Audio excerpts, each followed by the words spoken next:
രാമന്, കൃഷ്ണര്, സീതാദേവി ഇങ്ങനെയൊക്കെയുള്ള ദൈവ അവതാരങ്ങളാണ്. മനുഷ്യനായിട്ട് ഈ ഭൂമിയിൽ ജനിച്ചവരാണ്. അവർ പൂജാ കാര്യങ്ങളൊക്കെ ചെയ്ത് അതായത് ദൈവമായിട്ട് നമ്മളിപ്പം ആചരിക്കുന്നവരാണ് അല്ലേ. അപ്പോൾ ഈ ദൈവങ്ങളാരും അവരുടെ ശരീരത്തിൻ്റെ വളർത്താൻ വേണ്ടിയിട്ട് ഈ മത്സ്യം മാംസാദികളോ ഒന്നും ഭക്ഷണത്തിൽ ഉൾപ്പെടുത്താത്തവരാണ് അവരൊക്കെ പൂജയും കാര്യങ്ങളൊക്കെ ചെയ്യുന്നുണ്ട്. അപ്പോൾ അവരൊക്കെ എന്തുകൊണ്ടാണ് ഇതൊക്കെ ഉപേക്ഷിച്ചത്? അവരുടെ ജീവിതത്തിൻ്റെ ഉടനീളം ആ ഒരു ഭക്തി, പ്രകൃതിയോടുള്ള ഒരു ഒരു ഏകീകരണ ഭാവം, ഇവയെല്ലാമാണ് അവരുടെ ആഹാരത്തിലും അത് പ്രതിഫലിപ്പിച്ച് കാണുന്നത്. അവരുടെ ആഹാര രീതികൾ അത്രയ്ക്ക് പ്രപഞ്ചത്തോട്, പ്രകൃതിയോട് അടുത്ത് നിൽക്കുന്ന കാര്യങ്ങളായിരുന്നു. എന്തുകൊണ്ട് അത് മനുഷ്യന് മാത്രം അത് പ്രവർത്തിക്കാൻ പറ്റുന്നില്ല?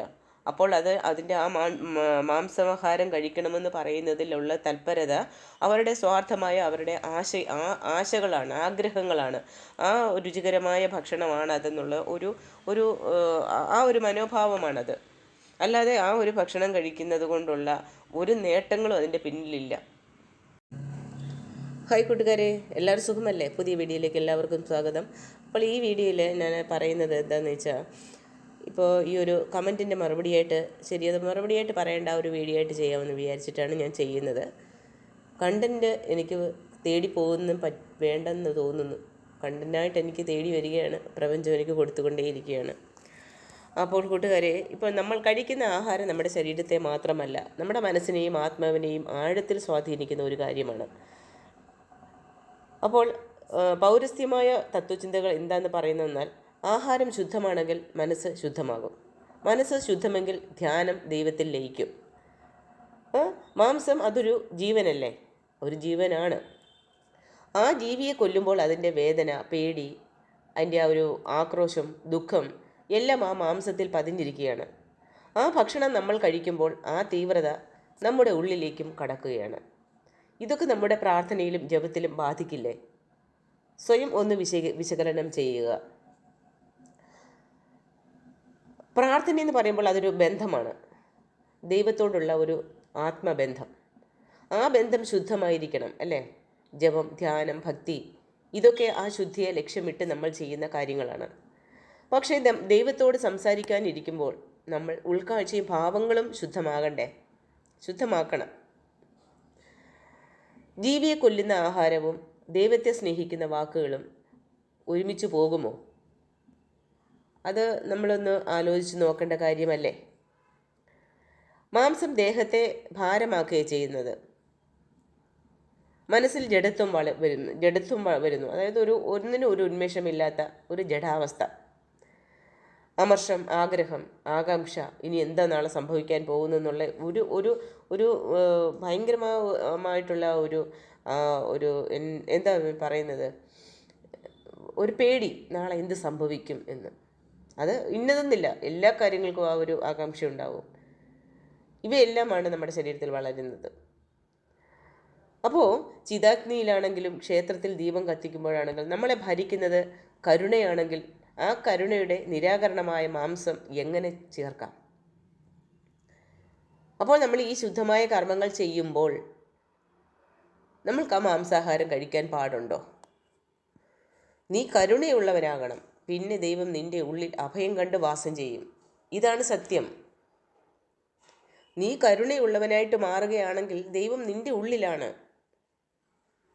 അപ്പോൾ നിനക്കൊരു ജീവനെ കൊല്ലാനോ ആ മാംസം എടുത്ത് ഭക്ഷിക്കാനോ നിനക്ക് തോന്നില്ല. അതാണ് സത്യം, വേറൊന്നുമില്ല. എല്ലാവരും എന്നും ശുദ്ധമായി ജീവിക്കണമെന്നാണ് ആഗ്രഹിക്കുന്നത്. പക്ഷേ ജീവിതം അത്ര ലളിതമായിട്ട് പോവില്ല. അതുകൊണ്ടാണ് കുറഞ്ഞപക്ഷം ദൈവത്തോട് കൂടുതൽ അടുക്കുന്ന ഉപവാസ ദിനങ്ങളിൽ ശുദ്ധിയുള്ള ആഹാരങ്ങൾ മാത്രം സ്വീകരിക്കാൻ പറയുന്നത്. അപ്പോഴെങ്കിലും ദൈവത്തെ ഒന്ന് അറിയുക. പക്ഷേ അത് കഴിഞ്ഞിട്ടും അടുത്തതും തിരിച്ചു വന്നിട്ട് വീണ്ടും ഈ മാംസാഹാരമാണ് ഭക്ഷിക്കുന്നത്. ഉപവാസം എന്നത് നമ്മുടെ ദേഹത്തിന് വേണ്ടിയിട്ടല്ല, നമ്മുടെ മനസ്സിനെ ശക്തിപ്പെടുത്താൻ വേണ്ടി നമ്മൾ ചെയ്യുന്നതാണ്. അതിനാൽ തന്നെ ജീവഹിംസ ഇല്ലാത്ത ആഹാരമാണ് നമ്മൾ ഇക്കാലങ്ങളിൽ ഭക്ഷിക്കേണ്ടത്. ഇപ്പോൾ ഈ കമൻറ്റിൽ പറയുന്നത് പോലെ ലളിതാ സഹസ്രനാമം, വിഷ്ണു സഹസ്രനാമം, ഓം നമഃ ശിവായ മന്ത്രജപം ഇതെല്ലാം ജപിച്ച് കഴിഞ്ഞിട്ട് തിരിച്ചിറങ്ങി വന്നിട്ട് മാംസം ഭക്ഷിക്കുമ്പോൾ നിൻ്റെ ഈശ്വരൻ എവിടെയായിരിക്കുന്നത്? നിങ്ങളുടെ ഈശ്വരൻ എവിടെയാണ് ഇരിക്കുന്നത്? എവിടെയാണെന്ന് വിചാരിച്ചിട്ടാണ് നിങ്ങൾ തേടുന്നത്? എവിടെയുള്ള ഈശ്വരനെ തൃപ്തിപ്പെടുത്താനാണ് നിങ്ങൾ ആ കർമ്മം ചെയ്യുന്നത്? സ്വയം ചിന്തിക്കുക. അപ്പോൾ പല വീടുകളിൽ പ്രാർത്ഥനയും നോൺ വെജും ഒരുമിച്ച് ഒരേപോലെ കൊണ്ടുപോകുന്നുണ്ട്. പക്ഷെ ആ വീടുകളിൽ നമ്മൾ കാണാറുള്ളത് എന്താണെന്ന് വെച്ചാൽ, ദീർഘകാലങ്ങളായിട്ട് മാറാതെ നിൽക്കുന്ന രോഗങ്ങളുണ്ടാവും, അസുഖങ്ങളുണ്ടാവും, കലഹങ്ങളുണ്ടാവും, കുടുംബത്തിലുള്ള അംഗങ്ങൾ തമ്മിലൊരു സ്വരച്ചേർച്ചയില്ലാതെ ബന്ധങ്ങൾ പിരിഞ്ഞു പോകുന്ന അവസ്ഥ. അതിനൊക്കെ പരിഹാരങ്ങൾ കാണാൻ പോകും, അമ്പലം തേടി പോകും, ജ്യോത്സ്യക്കാർ പറയുന്നിടത്തെല്ലാം പോകും, അവർ പറയുന്ന കർമ്മങ്ങളെല്ലാം ചെയ്യും. ആ ചെയ്തു കഴിഞ്ഞിട്ടും തിരിച്ചിറങ്ങി വന്നു കഴിയുമ്പം വീണ്ടും മത്സ്യമാംസാദികൾ ഭക്ഷിക്കും. അപ്പോൾ ആ മത്സ്യമാംസാദികൾ ഭക്ഷിക്കുന്നതിലാണ് നിൻ്റെ കർമ്മ കൂടുന്നത്. അതുകൊണ്ടാണ് നിൻ്റെ പ്രശ്നങ്ങൾ തീരാത്തത് എന്ന് ചിന്ത മനുഷ്യനുണ്ടാവണം. പൂർണ്ണമായും ആഹാരത്തെ കുറ്റപ്പെടുത്താൻ വേണ്ടിയിട്ടല്ല ഞാൻ ഈ പറയുന്നത്. അതെല്ലാം അവരവരുടെ ഇഷ്ടങ്ങളാണ്. പക്ഷേ അത് ആത്മീയതയിൽ എന്തൊക്കെയോ അകലം ഉണ്ടാക്കുന്നു എന്ന് മാത്രം നിങ്ങൾ ചിന്തിക്കുക. നിങ്ങൾ എത്ര പൂജാ കാര്യങ്ങൾ ചെയ്താലും നിങ്ങളതിൻ്റെ ശരിയായ ഒരു പവറിലേക്ക് നിങ്ങൾ എത്തിച്ചേരാൻ പറ്റില്ല. ഈ നോൺ വെജ് ഭക്ഷണം നിങ്ങളുടെ മന്ത്രജപത്തോടൊപ്പം നിങ്ങളുടെ ദൈനംദിന പ്രാർത്ഥനയോടൊപ്പം നിങ്ങൾ ചേർത്തുകൊണ്ടേ പോകുമ്പോൾ ഒരിക്കലും നിങ്ങളതിൻ്റെ പൂർണ്ണതയിൽ എത്താൻ നിങ്ങൾക്ക് പറ്റില്ല. അതിൻ്റെ ആ പൂർണ്ണമായ പവർ നിങ്ങളുടെ ജീവിതത്തിലേക്ക് വരില്ല. അതാണ് എൻ്റെ സത്യം. മൃഗങ്ങളെ കൊല്ലുന്നത് ഭൂമിയെയും ബാധിക്കുന്ന ഒരു കാര്യമാണ്. അതിൻ്റെ സന്തുലിതാവസ്ഥയെ ബാധിക്കുന്ന കാര്യമാണ്.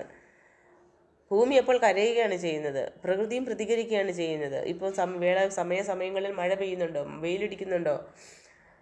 പ്രകൃതിയുടെ സന്തുലിതാവസ്ഥ മൊത്തം തകിടം മറിഞ്ഞിരിക്കുകയാണ്. പ്രകൃതി ക്ഷോഭങ്ങൾ വന്നുകൊണ്ടിരിക്കുന്നു.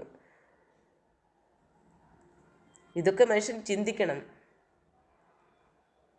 മനുഷ്യൻ്റെ ഈ മാംസാഹാരത്തിനോടുള്ള ആ ഒരു അമിതമായ അതിനോടുള്ള അടുപ്പം ഈ പ്രകൃതിയെ മൊത്തത്തിൽ ബാധിക്കുകയാണത്. ആ കരുണയുള്ള ദൈവത്തിന് മുന്നിൽ നമുക്കിവിടെ ഒരു ചോദ്യം നമുക്ക് ചോദിക്കാനുള്ളത് എന്താണെന്ന് വെച്ചാൽ, നീ ഭക്ഷിക്കുന്നതിൽ പ്രകൃതിയോടും ദൈവത്തിനോടും ഒത്തുപോകുന്നുണ്ടോ നിങ്ങൾ? അത് ചോദിക്കുക ഓരോരുത്തരും. ദൈവം നമ്മുടെ മനസ്സിലാണ് വളരേണ്ടത്. അതിനാരും ആദ്യം നമ്മൾ എന്താണെന്ന് ചോദിച്ചാൽ അത് ആ ഒരു ദൈവതത്വം എന്താണെന്നുള്ളത് മനസ്സിലാക്കണം. കരുണയാണ്. ഭക്ഷണം നിങ്ങളുടെ ഉള്ളിലെ മനസ്സിനെ നിർമ്മിക്കുകയാണ് ചെയ്യുന്നത്. അതിനാൽ ദൈവത്തിനെ നിങ്ങൾ ഒരുക്കുന്ന ആ ഭാവം എന്താണ്, ഭാവം എവിടെ നിന്ന് തുടങ്ങുന്നതെന്ന് ചോദിച്ചാൽ അത് ഭക്ഷണത്തിൽ നിന്നാണ് തുടങ്ങുന്നത്. അപ്പോൾ നമ്മുടെ ആത്മാവിനോട് നമ്മൾ ചോദിക്കണം, ഞാൻ ഭക്ഷിക്കുന്നത് കൊണ്ട് ദൈവത്തോട് അടുക്കുന്നു അതോ അകലുന്നോ? ഓരോരുത്തരും അത് ചോദിക്കുക. അപ്പോൾ കൂട്ടുകാരെ, മത്സ്യമാംസാദികൾ ഭക്ഷിക്കുന്നത് നിങ്ങളുടെ ഇഷ്ടം, നിങ്ങളുടെ ആഗ്രഹം, നിങ്ങൾ ചെയ്യത്. പക്ഷേ അതുകൊണ്ട് നിങ്ങൾ ചെയ്യുന്ന ആ ഒരു പ്രവൃത്തി കൊണ്ട് നിങ്ങൾക്ക് എന്താണ് ഫലം എന്ന് മാത്രം നിങ്ങളൊന്ന് അനലൈസ് ചെയ്യുക. ദൈവത്തേക്ക് മന്ത്രജപങ്ങളും കാര്യങ്ങളും ഒക്കെ ചെയ്യുന്നത് ഭഗവാനോടുള്ള അഗാധമായ സ്നേഹം കൊണ്ടാവണം. അതല്ലാതെ ഇത്ര നാളേക്ക് ഞാൻ ഈ നാമജപം ചെയ്യിച്ചാൽ, ഇത്ര നാളേക്ക് ഞാൻ വ്രതം ചെയ്താൽ, ഇത്ര നാളേക്ക് ഞാൻ ഉപവാസം ഇരുന്ന് കഴിഞ്ഞ് എനിക്ക് ഞാൻ ഉദ്ദേശിച്ച കാര്യം നടക്കും, ആ ജ്യോത്സ്യക്കാരൻ പറഞ്ഞു ഞാൻ ചെയ്യുന്നു എന്നുള്ള ഒരു രീതിയിൽ നിങ്ങൾ ചെയ്യുവാണെന്നുണ്ടെങ്കിൽ നിങ്ങൾക്ക് അതുകൊണ്ട് എന്താണ് നേട്ടം? ആ ഒരു കാര്യം നിങ്ങൾ സാധിച്ചാലും അടുത്തൊരു കാര്യം ലൈന വരും. നിങ്ങൾക്കതിൽ നിന്ന് വെളി വരാൻ പറ്റില്ല. അമ്പലത്തിൽ ദൈവം ഇരിക്കുന്നു, നമ്മുടെ പൂജാമുറിയിലും ദൈവം ഇരിക്കുന്നു, നമ്മൾ വിചാരിക്കുന്നു, അതിനനുസരിച്ച് നമ്മൾ പൂജാ കാര്യങ്ങളെല്ലാം ചെയ്യുന്നു.